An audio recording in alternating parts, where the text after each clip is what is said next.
फिर सर्टिफिकेट खुला जारी कर दिया जाएगा। लेकिन याद बहुत इंपॉर्टेंट बात है कि तलाक में फ़र्क ये है कि जब तलाक होती है तो तीनों तलाक़ें हो जाती हैं और इफ़ेक्टिव होती हैं, लेकिन खुला का जो स्टेटस है वो एक तलाक के मुतल्लिक़ है, बराबर है।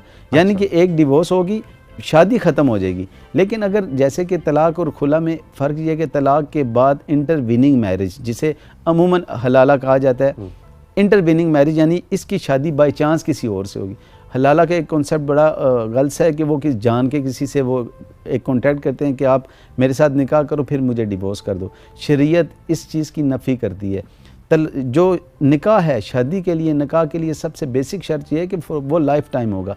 उसमें अगर ये भी डिसाइड होता है कि 100 साल के बाद तलाक हो जाएगी तो वो निकाह नहीं कंसीडर होगा, निकाह की डेफिनेशन में ही नहीं आएगा। तो उसमें ये होता है कि बाई चांस इनकी शादी किसी खातून की किसी और जगह हुई, बाई चांस वहाँ से कोई डेथ हो गई या वो डिवोर्स हो गई, उस सूरत में फिर इसके पास दोबारा राइट होगा कि ये तलाक की सूरत में कि ये उसी हस्बैंड से दोबारा निकाह कर सकते हैं।